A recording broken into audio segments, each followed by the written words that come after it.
สวัสดีทุกคนที่ชอบงานอิเล็กทรอนิกส์แล้วก็งาน DIY เครื่องเสียงนะวันนี้ผมจะพาทุกคนมาดูเจ้าตัวเครื่องเสียงตัวหนึ่งของผมนะผมเคยทำคลิปไว้อยู่นะแต่ว่าตอนนี้ผมเปลี่ยนชุดวงจรใหม่นะครับวันนี้ก็จะมาเก็บงานแล้วก็มาเก็บพวกสายไฟอะไรต่างๆตอนประกอบวงจรผมลืมถ่ายไว้ เดี๋ยวจะมาเล่าคร่าวๆให้เพื่อนๆทุกคนได้ฟังว่าผมทำอะไรไปบ้างนะครับก็หลักๆก็จะเป็นการเปลี่ยนตัวแผ่นปริ้นวงจรนะครับแต่ว่าใช้ชุด IC ตัวเดิมแล้วก็ทำภาคจ่ายไฟใหม่เนาะผมก็จะใช้ C ชุดหนึ่งแล้วก็ขนานหม้อแปลงขนานไฟ2ชุดเข้ามา C ชุดเดียวนะครับเดี๋ยวเรามาลองเก็บสายแล้วก็มาลองฟังเสียงกันนะครับว่ามันเป็นยังไงบ้างนะครับตัวชุดวงจรเดิมมันก็คือตัวนี้เนาะซึ่งผมประกอบไว้เมื่อสัก15-16 ปีที่แล้วเลยตั้งแต่ปีเท่าไหร่53-54ประมาณนี้นะครับนี่ครับหน้าตาตัวแผ่นปริ้นตัวที่ผมทำไว้ DIY ทั้งหมดเลยนะทำจากตัวอะไรนะใช้เครื่องปริ้นเลเซอร์แล้วก็มาใช้เตารีดทับลงบนแผ่นปริ้นแล้วก็กัดวงจรนะครับ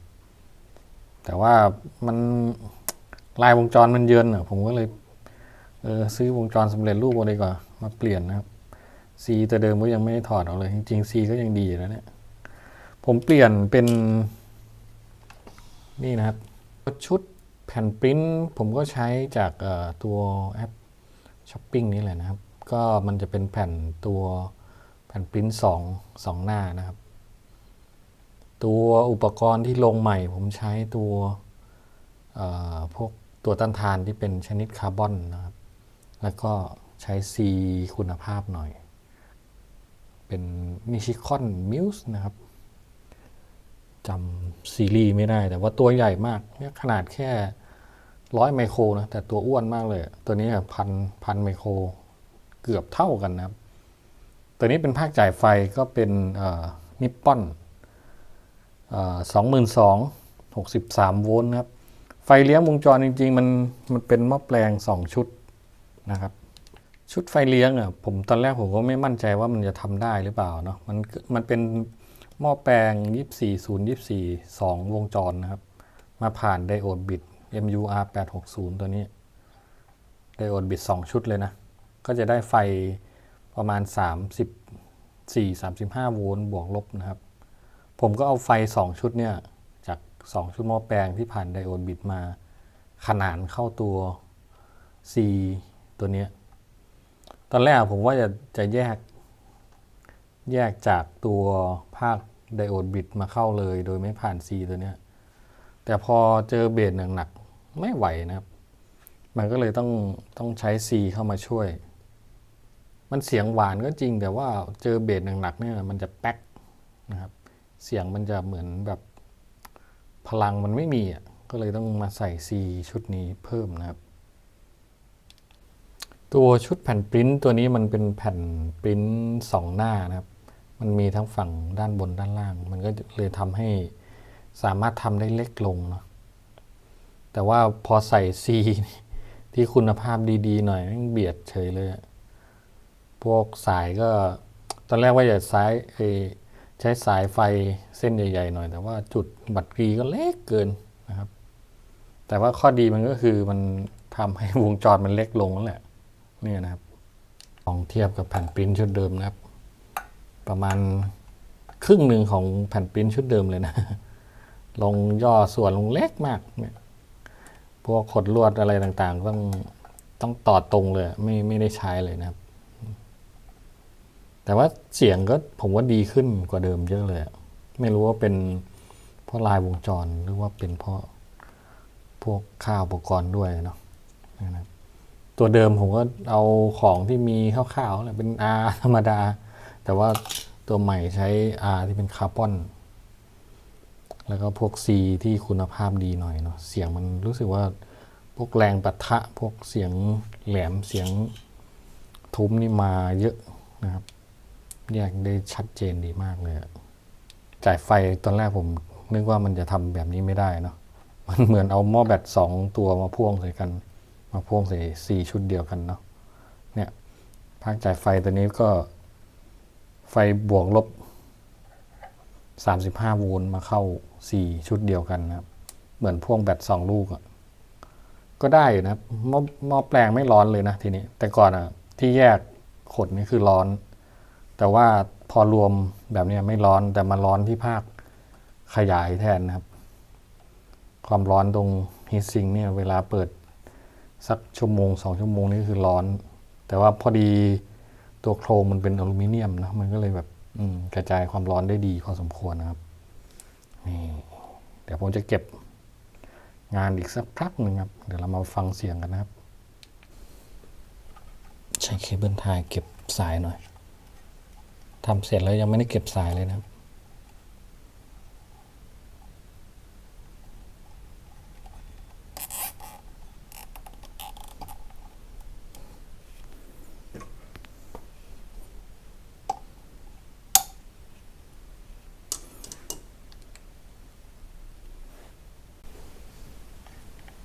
ชุด power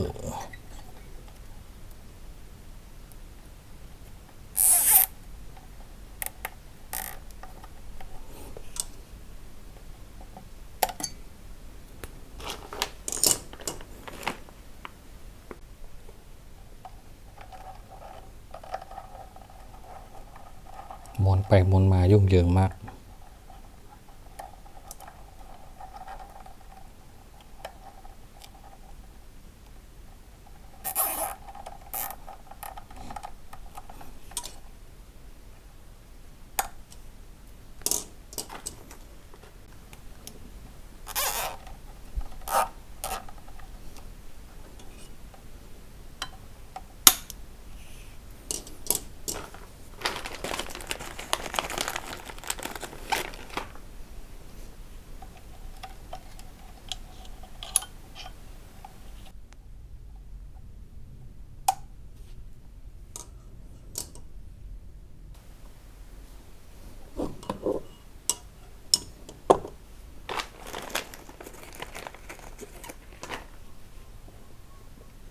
เครื่องมันยังไม่มีภาคป้องกันลำโพงนะครับแต่ว่าก็ใช้งานนานมานานแล้วนะก็ไม่ค่อยเป็นอะไรเท่าไหร่แต่ความเป็นจริงมันก็ควรจะมีเนาะตัวกันลำโพงครับปลั๊กจ่ายไฟขนาดใหญ่ของเรา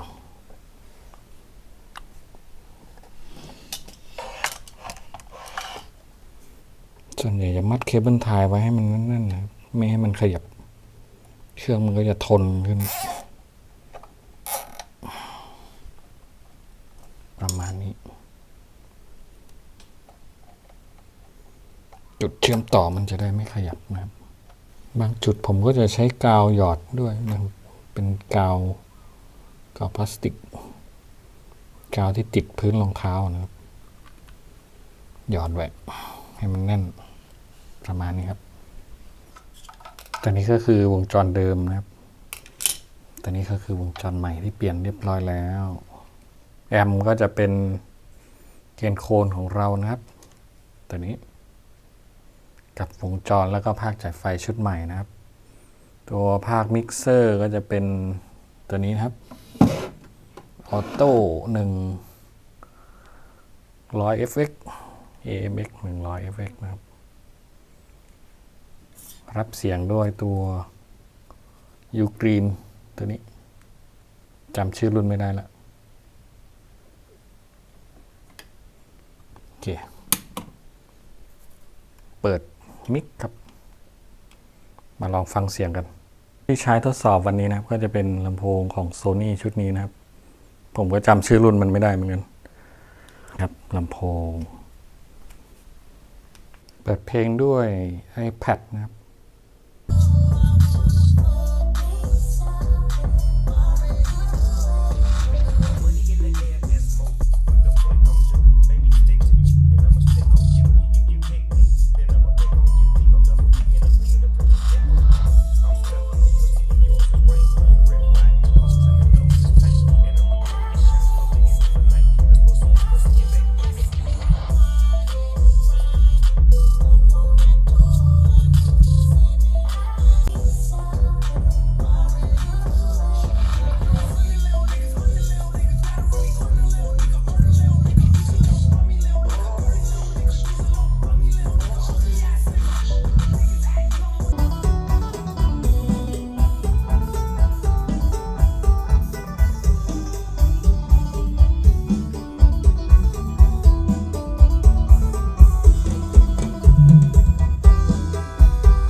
ครับสำหรับวันนี้ก็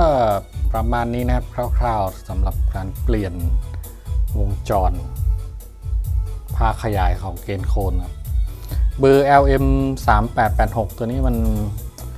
ชอบแนวเบสลึกๆนะครับตึ๊บๆประมาณนี้เนาะแต่ว่าก็จะมีน้ำมีนวลมากกว่าตัวที่เป็นวงจรดิจิตอลพอสมควรอยู่นะถ้าเราจัดวงจร